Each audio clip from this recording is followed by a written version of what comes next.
Whatever we learn about this killer, his motives in the days ahead, we know already the barbarity that we face from radical jihadists is profound. In the Middle East, ISIS is attempting a genocide of religious and ethnic minorities. They are slaughtering Muslims who refuse to accept their medieval ways. They are beheading civilians, including executing LGBT people.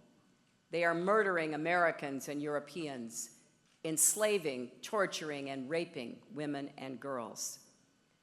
In speeches like this one, after Paris, Brussels, and San Bernardino, I have laid out a plan to defeat ISIS and the other radical jihadist groups in the region and beyond.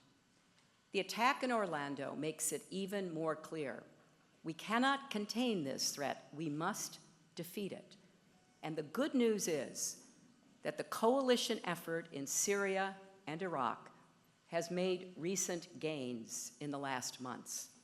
So we should keep the pressure on ramping up the air campaign, accelerating support for our friends fighting to take and hold ground, and pushing our partners in the region to do even more.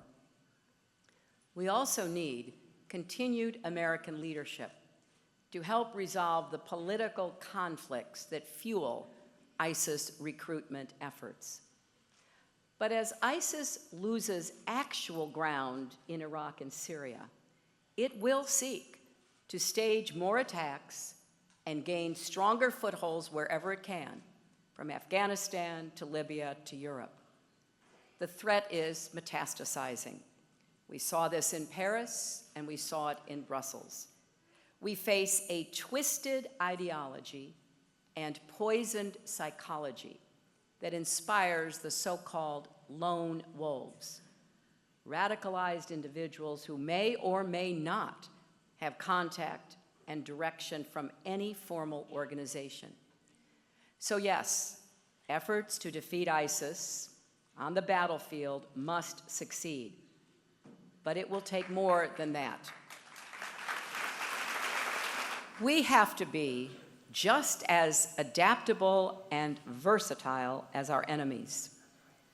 As president, I will make identifying and stopping lone wolves a top priority.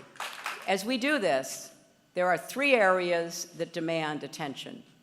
First, we and our allies must work hand in hand to dismantle the networks that move money and propaganda and arms and fighters around the world.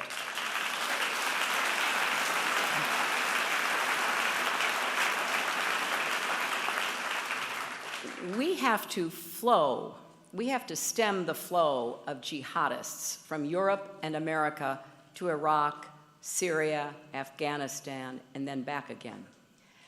The only way to do this is by working closely with our partners, strengthening our alliances, not weakening them or walking away from them.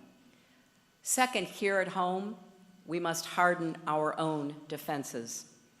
We have to do more to support our first responders, law enforcement, and intelligence officers who do incredible work every day at great personal risk to keep our country safe. The third area that demands attention is preventing radicalization and countering efforts by ISIS and other international terrorist networks to recruit in the United States and Europe.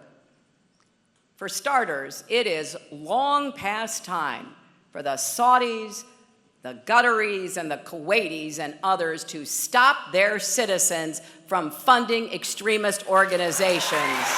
And they should stop supporting radical schools and mosques around the world that have set too many young people on a path toward extremism.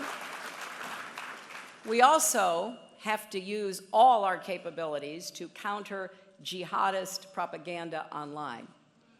This is something I spent a lot of time on at the State Department.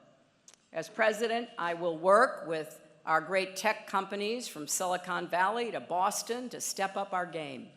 We have to do a better job intercepting ISIS's communications, tracking and analyzing social media posts, and mapping jihadist networks, as well as promoting credible voices who can provide alternatives to radicalization.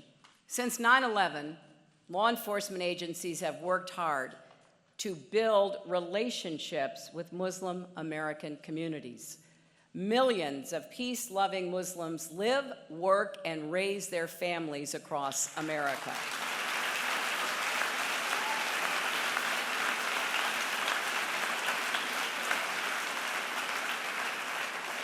And they are the most likely to recognize the insidious effects of radicalization before it's too late, and the best position to help us block it.